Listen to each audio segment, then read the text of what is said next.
We're ready to go for a drive in the wet.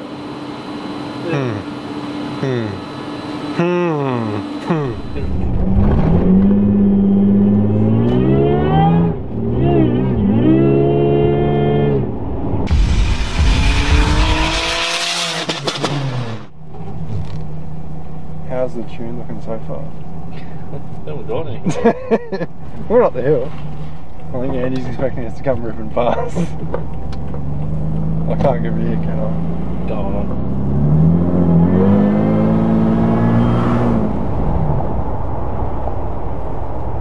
How's the mixtures? A little lean. On chicken.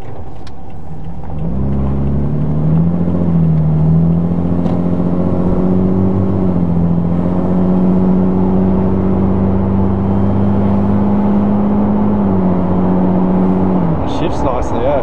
Yeah. It's like a seamless shift. Is it rude or Man, it just chugs along. It's still like 1,000 RPM right now. It's just good for fuel economy? It's really good. Like plenty of torque. We should just test with the windows up. See how loud it is.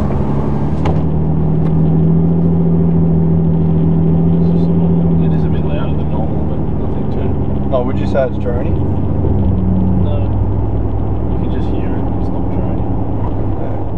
Bill's real question was, is doing this going to noticeably help him towing? You reckon it will, having that extra? Oh yeah, definitely. Yeah. Alright, what do you want me to do, just cruise? Yeah, just cruise for a second. I just thought it was coming in a bit. Like tip in? Yeah. Just like How's this cut out, so? That's terrible. She'll shoot 1,000 RPM. I'll stop up here so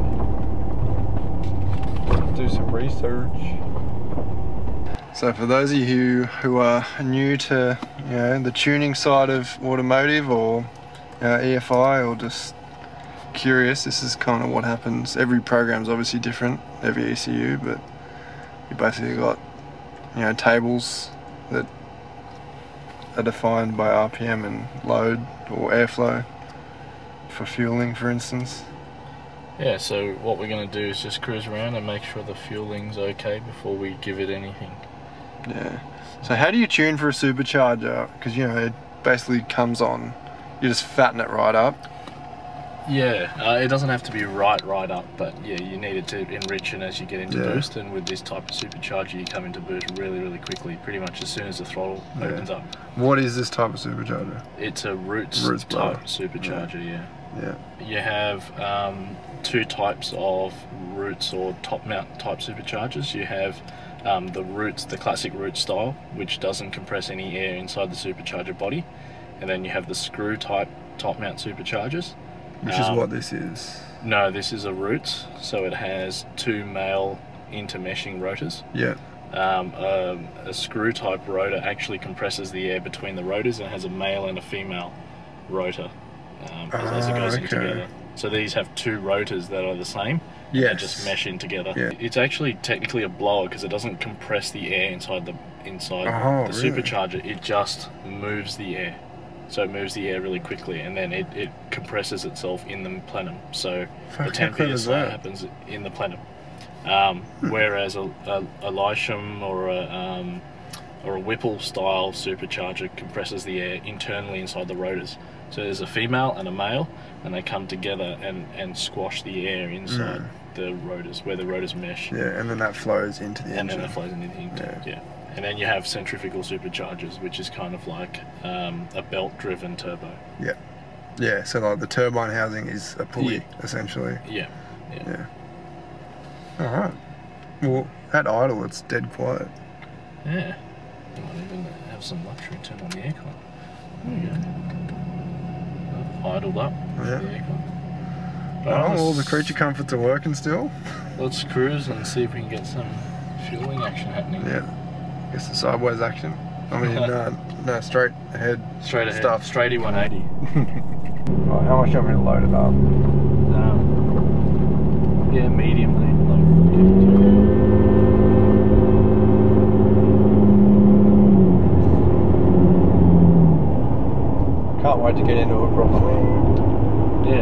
I had to fix that mid-throttle. It's pretty lean, but yeah, it seems to be picking up better now. How much boost were you seeing? It's hard to tell. I don't have an actual PSI. Oh, is it just it's just like a percentage. Oh, percentage. It's a percentage of full scale. Oh. So yeah, no idea.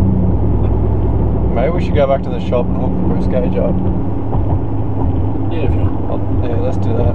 I'll tee it off the map sensor line. Just get into it a bit heavier. A bit heavy, Rick says.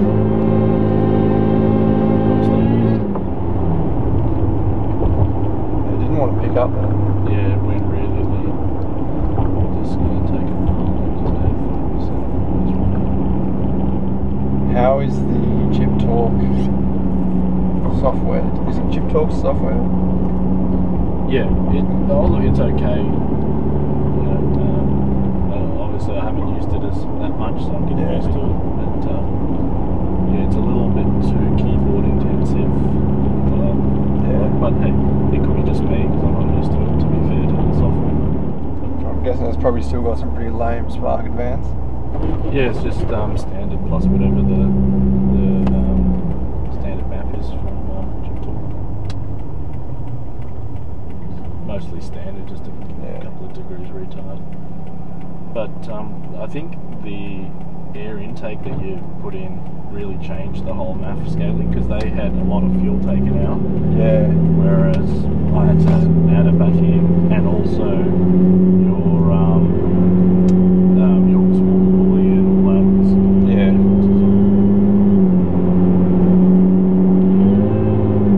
How good is this? Tee it off where the map sensor is. Boost gauge on demand. It's a good thing you put the maps. I like how you've rotated it so you're looking directly at 25. Yeah, that's it. That's what we're expecting. We say it's good the map sensor's in here. Yeah, it's a good thing you put it in. Yeah. Bloody oath, mate. Bloody oath. Right. Alright, we're ready to go again? Let's go. Alright. Alright, let's hit it again.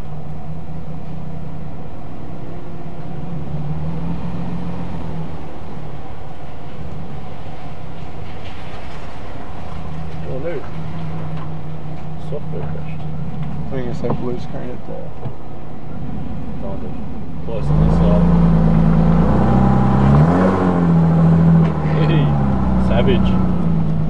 Hang on, I just gotta get that exceed software. Oh, that's why I crashed the USB thing. Oh, the old USB come out trick. See it. Sometimes it's not good to pull out. Load it up.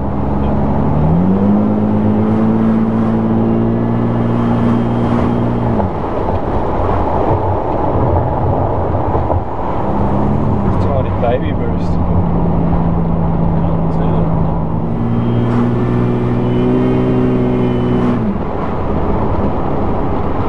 So far so good. Yeah, it's tiny hitting like 6 or 7 pounds. You haven't even read more than 3 grand. Oh. Is that still safe? Yeah, it's still safe. It's starting to run out of injector though. Lucky 17 for this kit, yeah. I think it's actually okay. The duty cycle's okay at that low. scaling. Well, at low RPM, you can have longer. Send it. Send it.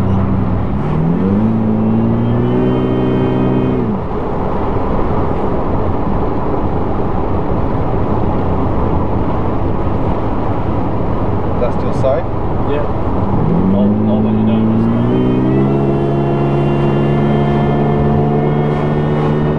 It's about 10 pounds. I wasn't reading 10 on that.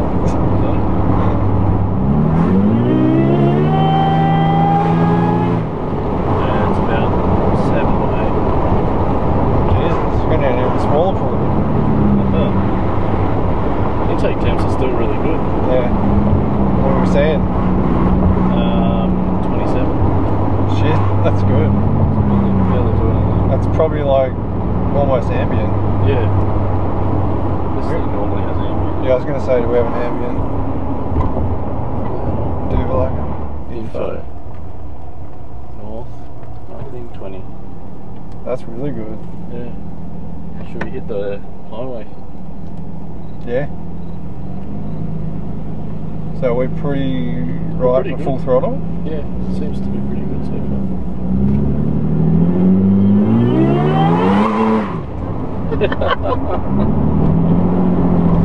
It just skates, eh? But it doesn't feel dangerous. I was kind of thinking this would feel dangerous because it's, you know, higher up. And Yeah. I guess having the limited slip diff, definitely. So is it anything like a turbo where we're going to see more boost the higher the load? No, not so much. It's more proportional RPM to throttle position. Yeah. So it is normal to see more boost higher up. Yeah. Normally you see a little bit of like a little tiny bit of the boost wavering, and then up top if you see a restriction like your cam or whatever else, then you'll see the boost start to go up. Yeah. Looking good. And it still drives just like stock, which is a massive thing for both Bill and most people. Yeah, absolutely.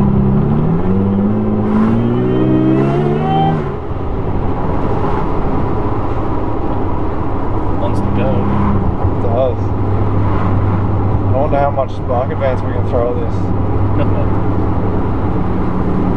If those intake temperatures stay under control, pretty good.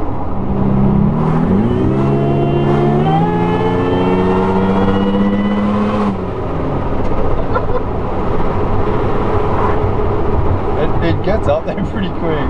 That's the thing about these cars, they just wind on so quick. Yeah. Yeah, that was only 4,000. Shit. Mixture's good? Yeah, so far.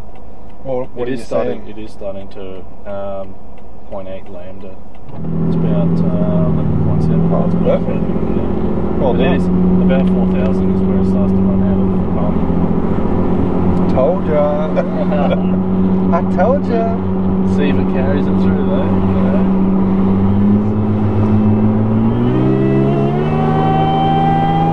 There's not so much pump, it's more injector time. I can't tell if it's pump. I think Bill is going to be very happy. Yeah. This is only at the beginning. So for people to be getting 20 pound of boost out of these, they're going to have to like have the tiniest pulley ever. Yeah, all their engines aren't free flowing.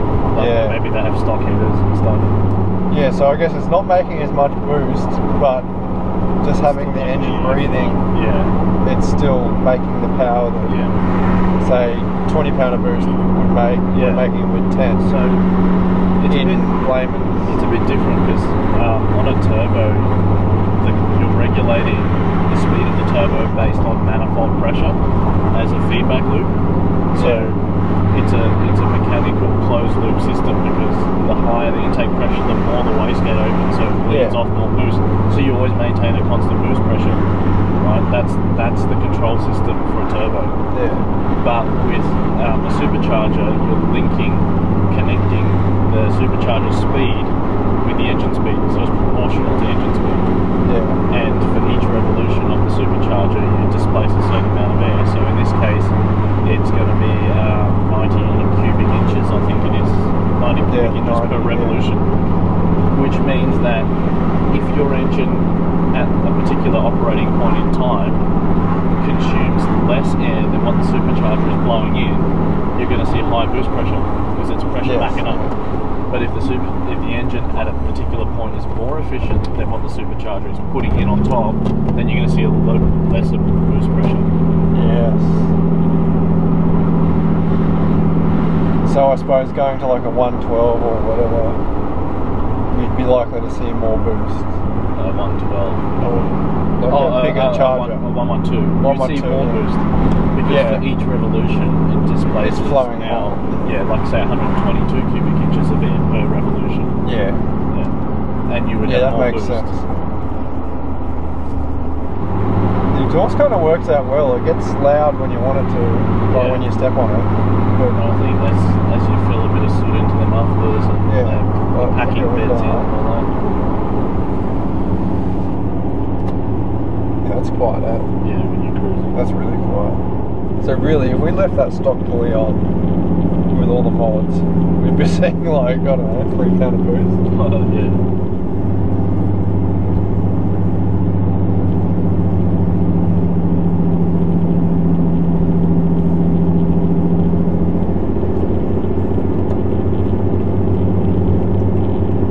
Having that sign riding on the back of the deck, you can't distinguish what's behind you.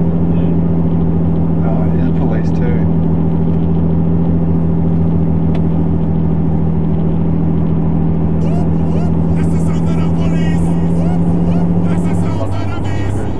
But I had a feeling. I had a feeling. That's why I pulled over. So what are your power guesstimations for the dyno, mate? I don't know, I reckon maybe 210 kilowatts. See, between 210 and 220. I reckon 220. Always the optimist, eh? Although the auto kind of kills it a bit.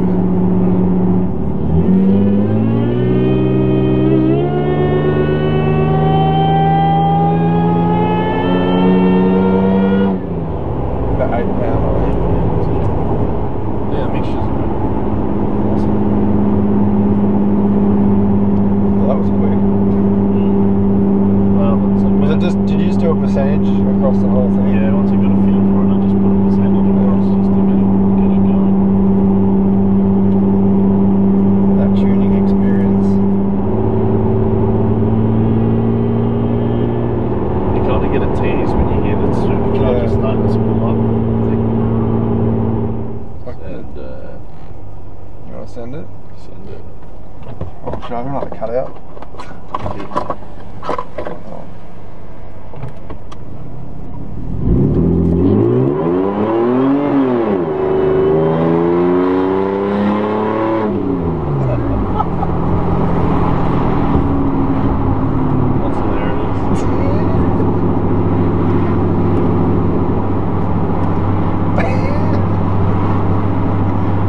Sideways.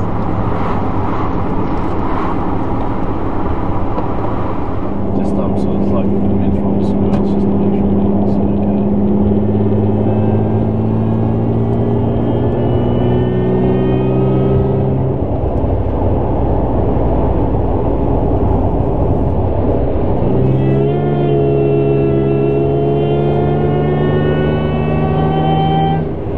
Hey?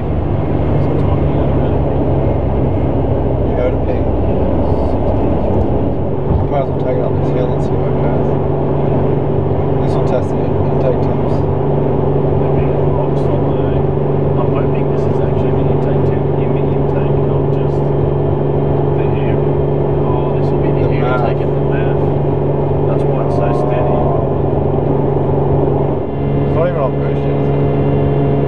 No, it's in vacuum. That's pulling so strong. It's just powering on there. Those cubes. Yeah, these are pretty good. Yeah. I love that it's got factory wideband sensor. Yeah, that's really good. That's it. One less thing to rig up. What does it do? Because it's got 2. Does it kind of average and give you one reading, or is it? It controls each bank. So if one bank's running leaner than the other, or richer than the other, it can trim that bank individually. Yeah. I'm just going to get back and everything's changed in this car. In case you guys doing this. It's got no fuel. Like, seats in a different position and everything.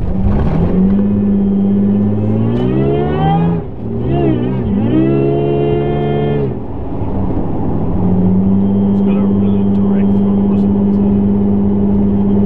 Yeah. It's still weird having an auto, like, Yeah. if that was towed, like, you can't really control it. Yeah. It's a bit, the lag in the auto. It's the auto, but it's also electronic throttle as well. Yeah. That'll be a big part of it too. Alright guys, so that was a very successful first drive. No dramas. It definitely goes a lot harder, and it's only just beginning. It's the beginning of the end. currently 12:40 AM. Midnight motors. Yeah, it seems to be a recurring. At least you're getting used to it now. Yeah. So yeah, we're just gonna have a quick look under the hood to see if we can put a temp sensor to get the intake temps. The true intake temps after the intercooler. Yeah. And yeah, switch off. Yep. Hold down. Yeah, I think I'm gonna have to put another muffler, probably a custom muffler in the back, because it's just a little bit too drony under load. So these are really loud, these engines. So anyway, see you guys tomorrow.